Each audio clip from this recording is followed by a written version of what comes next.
Então, à medida que mais pessoas forem entrando, a gente vai pode retomar ou discutir um pouco mais, né, poderão, a partir da gravação, rever o conteúdo dessa aula.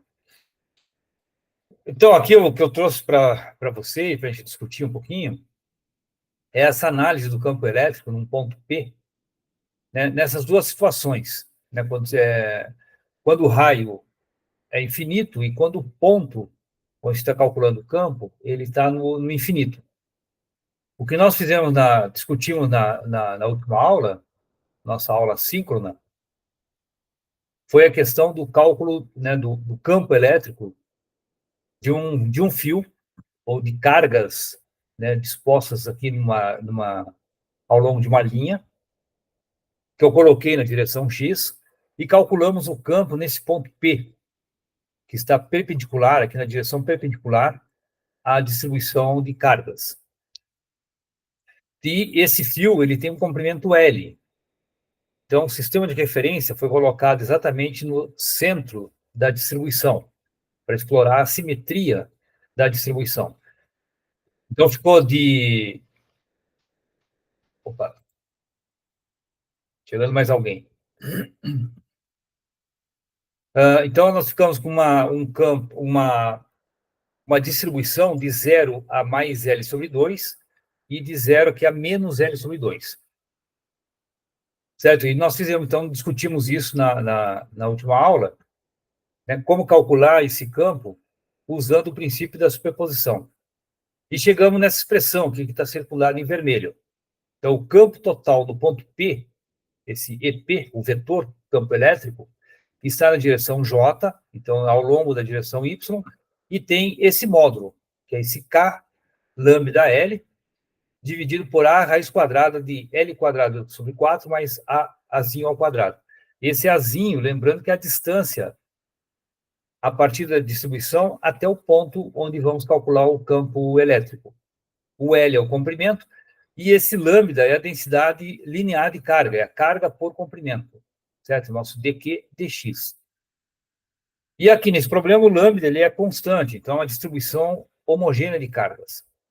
Então, o lambda é tanto dq dx, quanto a carga total Q dividido pelo comprimento total L, certo? Isso significa que o lambda é constante. E o nosso K é esse 1 sobre 4πε0, uma constante elétrica. O ε0 é a permissividade elétrica do vácuo. Aí nós fizemos a consideração desse fio quando ele se torna infinito. E o que significa ser infinito? Que o comprimento L é muito maior do que a distância A. Então, nós temos aqui, eu fiz um desenho, onde esse comprimento L do fio, ele é muito maior do que a distância aonde nós vamos calcular o campo, né, a distância A. Então, esse Azinho, ele é muito pequeno. Então, o ponto P se torna muito próximo à distribuição de cargas. E nessa consideração, né, que o A aqui ele é muito pequeno, então esse Azinho aqui, nesse termo entre parênteses, esse Azinho ele é desprezível perto do L. Então, na raiz quadrada, sobrevive apenas o L quadrado sobre 4, certo? Porque o Azinho é desprezível perto do L. O L agora é muito grande. Isso significa fio infinito. E a expressão para o campo, na condição de fio infinito, se torna 2K lambda sobre Azinho, mantendo a direção Y. Certo? Então, isso aqui, o cálculo nós fizemos na última aula, e vocês têm também nas notas de aula, e poderão refazer essa conta para chegar nessa expressão do campo elétrico total e na expressão do campo elétrico na condição de fio infinito. Ok? Aí nós partimos para um anel, né, que nada mais é que pegar o nosso fio, unir as pontas do fio, nós temos um anel, mantendo a densidade linear de carga, lambda. E esse anel passa a ter um raio R. E nós calculamos o campo elétrico num ponto P ao longo dessa direção, da direção perpendicular à distribuição de cargas. Então, a distribuição, como é um anel, ela está contida nesse plano, XY, e o ponto fica no eixo Z. Aí, novamente, nós estamos colocando o sistema de coordenadas, com a origem do sistema de coordenadas, bem no centro da distribuição, para explorar a simetria desse problema, né? A simetria das cargas, dessa distribuição de cargas. E usamos também que o lambda, né, do mesmo caso que no fio, ele é um lambda constante. Então, nosso dq agora é dq dl. E esse dl é um comprimento infinitesimal desse fio. Então, um comprimento desse anel, que nós vamos escrever como um R de θ.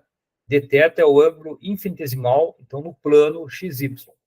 E R é o raio do anel.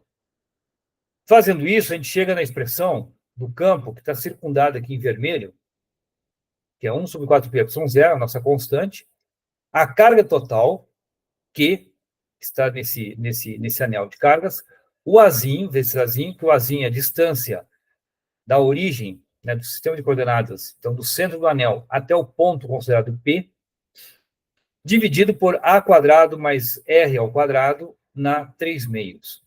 Isso na direção K. Veja que o K é o versor, né, o vetor unitário, na direção Z.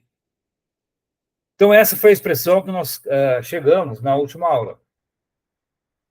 E agora nós vamos fazer uma análise, né, esses dois tipos de análise, que é raio infinito, é quando esse R, né, o Rão aqui, é muito maior do que o Azinho, e quando o Azinho for muito maior do que o raio, esse é o raio R. Então, vamos ver como é que fica essa expressão do campo elétrico no ponto P nessas duas condições. Isso é a análise matemática que nós vamos fazer hoje. Tá ok?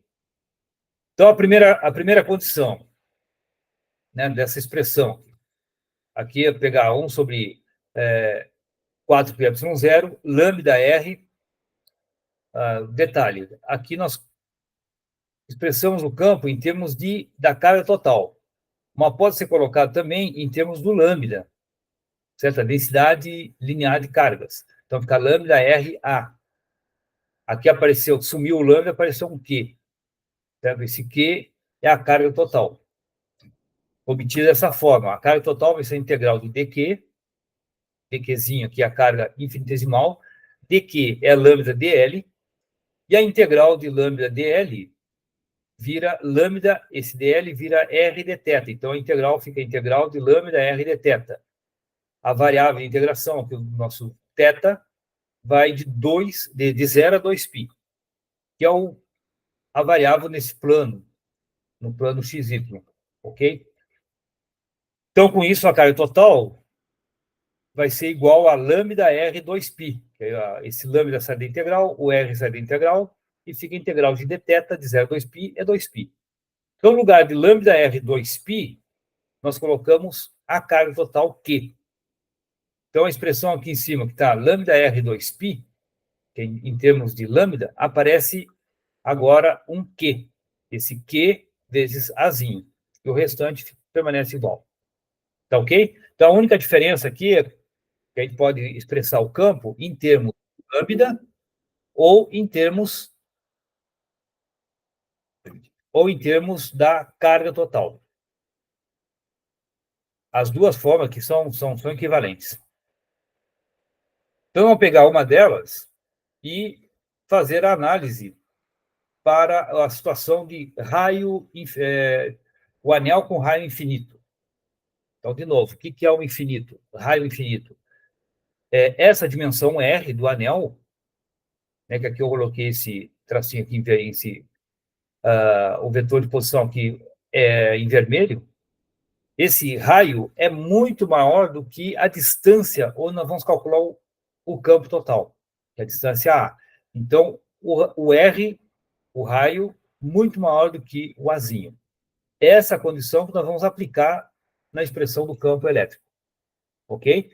Então, vamos analisar onde que aparecem os termos R e Azinho. É somente aqui entre parênteses, no denominador. Então, vamos analisar esse termo nessa condição de R muito grande.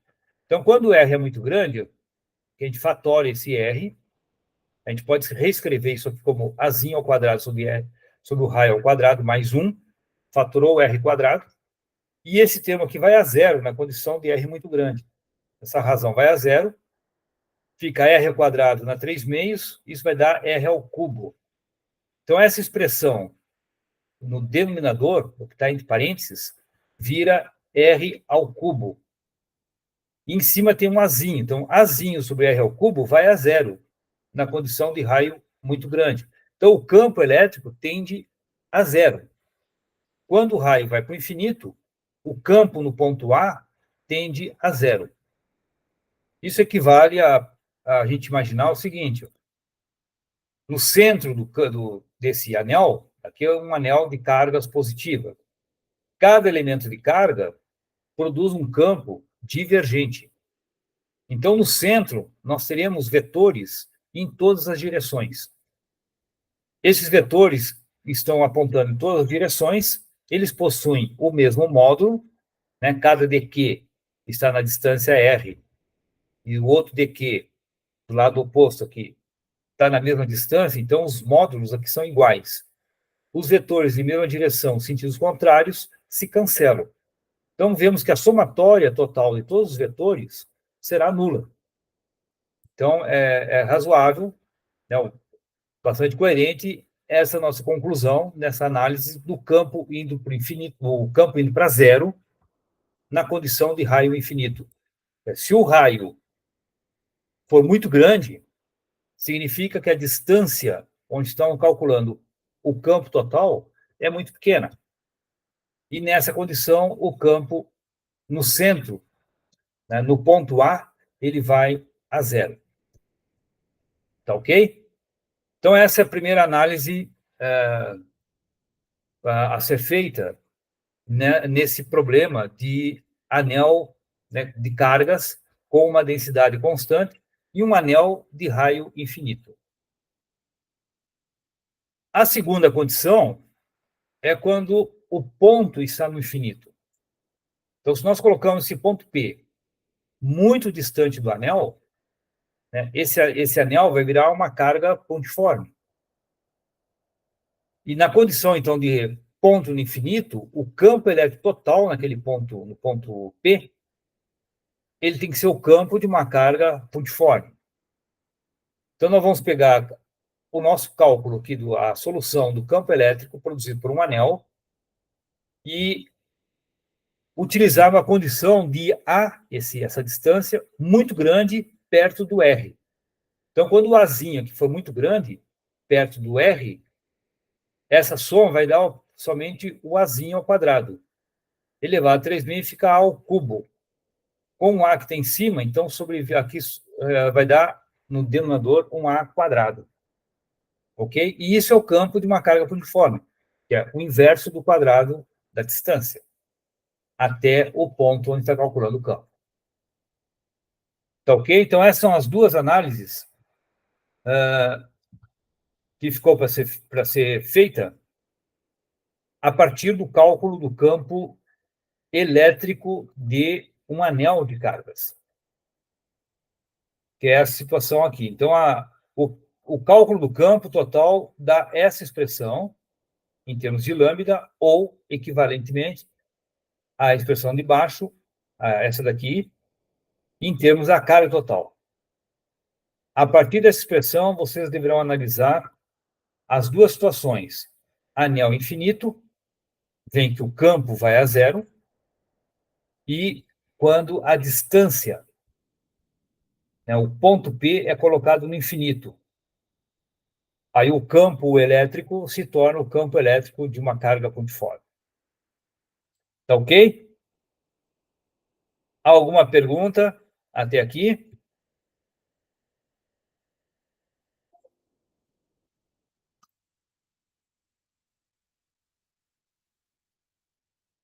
Tinham feito essa análise?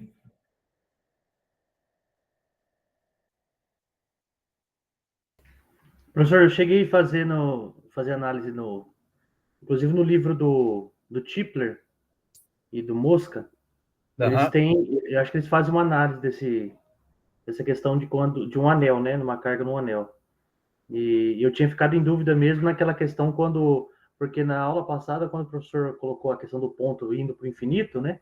Uhum. Eu tinha entendido a questão da carga pontiforme, mas realmente foi só minha dúvida mais na questão da carga quando o raio vai, quando é muito grande, né? Mas daí eu vi que ele tende a zero, né? Ele vai ser zero. Perfeito. Mas entendeu que o raio infinito significa que o azinho ele é muito pequeno? Então, essa distância da distribuição até o ponto vai ser uma distância muito pequena, que é essa condição aqui, ó, que eu tentei colocar nesse desenho. Uhum. Essa distância é muito pequena perto do raio. Então, isso é um raio infinito, quer dizer, o campo tende a zero nessa condição. E, a partir da solução, você obtém esse campo nulo quando o raio vai para o infinito. Inclusive, para mim, ficou bem claro quando você percebe a soma dos vetores, né? Que vai dar nulo, né? Sim, aí vai ficar nulo. Mas isso aqui só será nulo, né, no plano quando no espaço aqui a distância for muito pequena. Entendi. Então, você tem praticamente no centro do anel. Isso. Aí o campo fica nulo. Se colocarmos aqui nessa figura, então no ponto P, as componentes desse vetor DE no plano vão se anular. Sobrevive somente na distância, na direção Z, o campo elétrico total, que é o que aparece no versor K. Então, o campo total no ponto P está na direção Z, expressa pelo versor, esse vetor unitário K, esse K-chapéu. Isso. Uma outra coisa também que me ajudou bastante foi entender que em cada ponto, cada contribuição infinitesimal aqui, ela vai anular, na verdade, né, as componentes. Isso me ajudou a entender, porque daí o único sentido que vai seguir vai ser realmente o Z. O Z. E quando o raio vai para o infinito, que é a situação aqui, então a distância em Z se torna muito pequena, então o campo vai para zero. Sim. Isso me ajudou a entender também. Isso que é esperado. Então, tem que saber analisar a solução, primeiro obter a solução, que a gente fez na aula anterior. E agora, a partir da solução, fazer essa análise matemática para chegar no que se espera. Se chega e a resposta fica coerente, significa que a solução está coerente. Então, essa solução aqui está coerente com o que se espera, quando o raio vai para o infinito, por exemplo.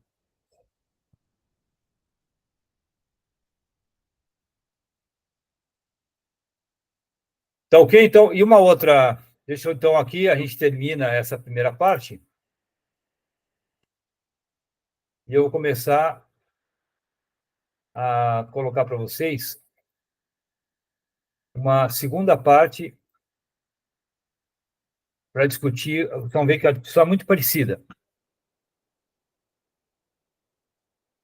que é o campo de um disco. Tá? Nós chegamos a fazer... deixa eu só fechar aqui, ok.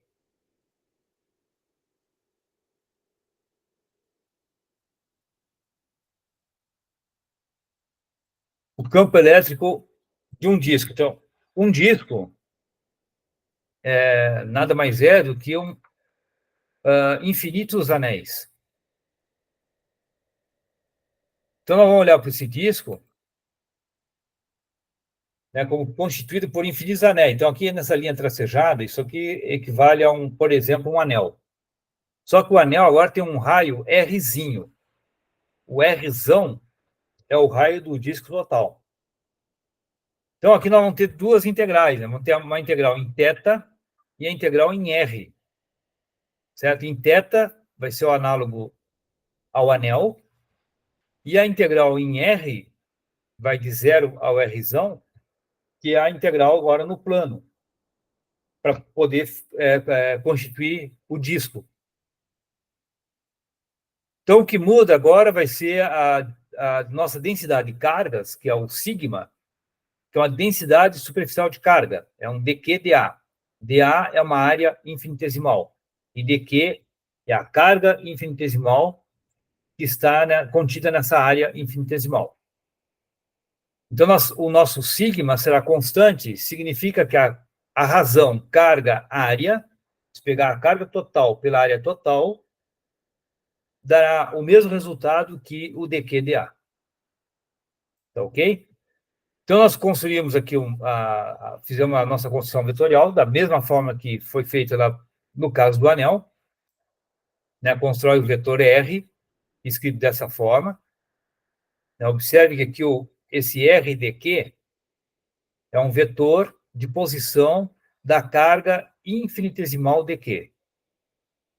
E esse vetor, que aqui está desenhado em azul, ele pode ser escrito em termos das componentes na direção x e na direção y. Então, na direção x vai ter um R dQ cosseno de θ. O θ é esse ângulo aqui no plano.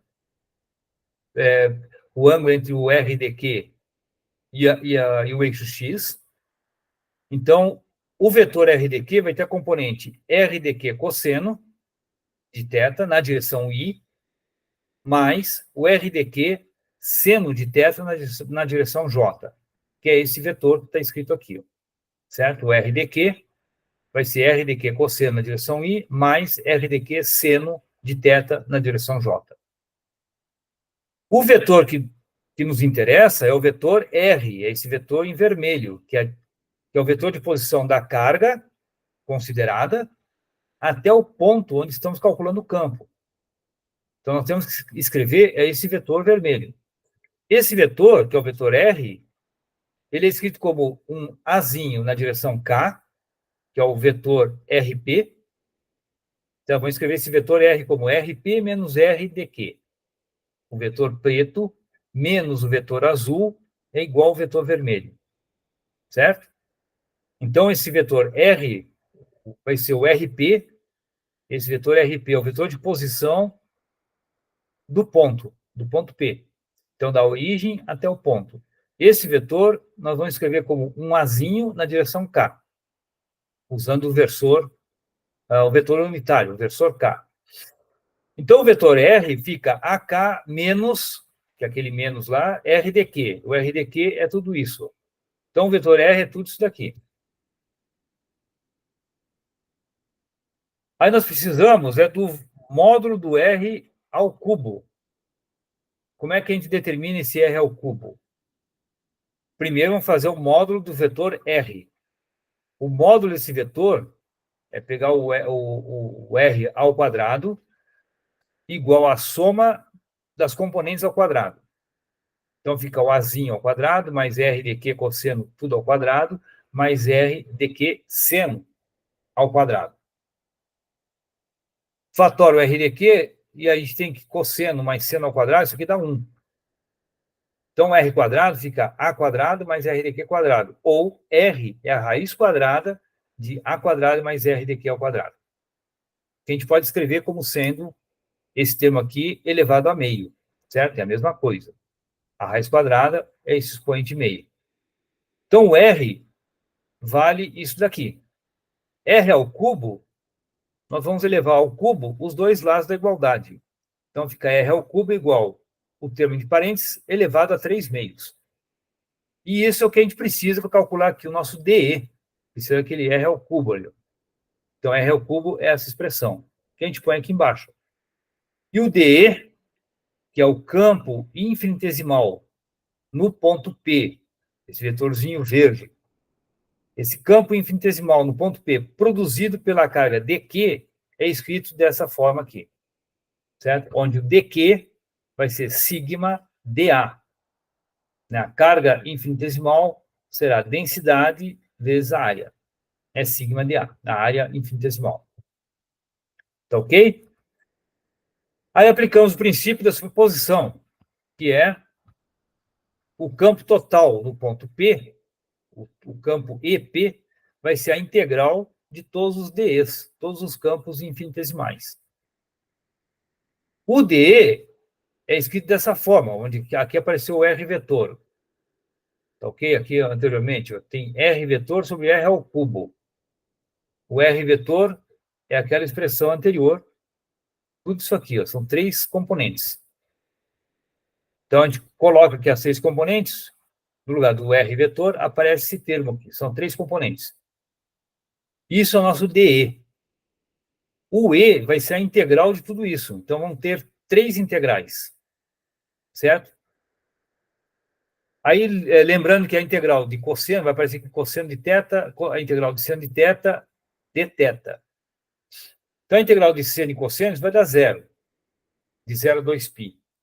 Então, fica apenas a integral em K, que é a direção Z. Certo? Isso que acabamos de falar, vendo as componentes no plano x, y. Elas se anulam. As componentes desse vetor verde no plano, quando soma tudo, vai dar 0. Vai sobreviver apenas a componente na direção Z. Certo? Então, dessa figura, a gente consegue ver claramente isso. E aqui na expressão matemática, a gente vê matematicamente que a integral aqui vai dar 0, certo? De cosseno de θ, faltou aqui um dθ. E seno de θ, dθ. De 0 a 2π é 0. A integral de seno e cosseno de 0 a 2π. Isso dá 0. Então, vai dar o campo total, estará na direção K, que é o esperado. Tem que fazer essa integral dupla, uma integral em θ e a integral em dr. dr de quê?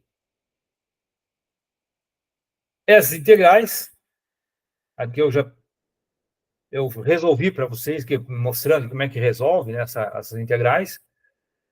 Usa troca de variáveis. Vocês poderão resolver a integral em R. Vai dar essa expressão aqui, ó. Menos 1 sobre raiz quadrada de Azinho quadrado mais R ao quadrado, o raio, mais 1 sobre raiz de A ao quadrado, que é 1 sobre A. Então, chega nessa expressão final, a integral de dr dθ de 0 a R, que é a integração, o R é o raio total do disco.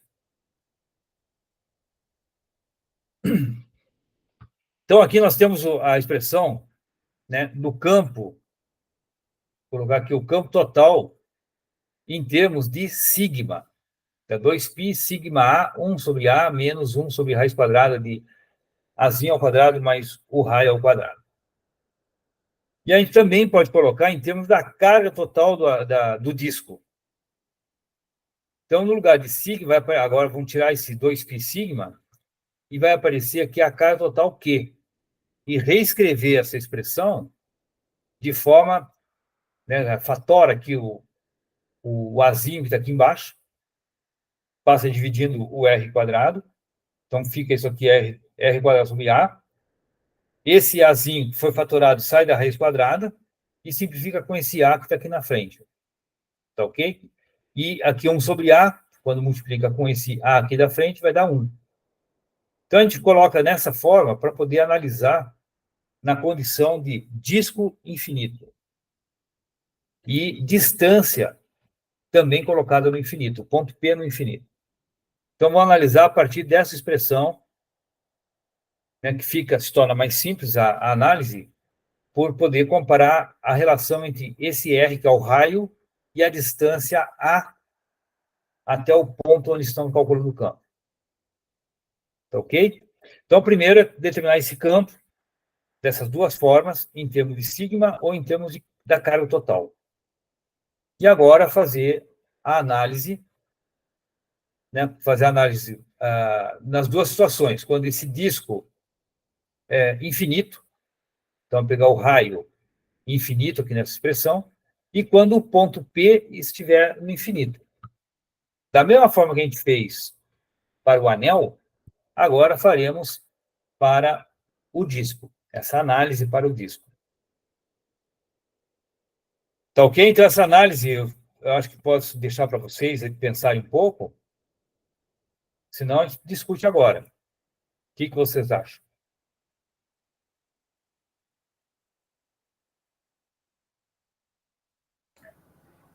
Professor, eu acho que dá para a gente pensar, e aí depois a gente... Tá ok. De qualquer forma, nessa aula aqui, a análise está feita. Então, dê uma pensada para vocês poderem analisar, né? Eu acho que não terão dificuldades.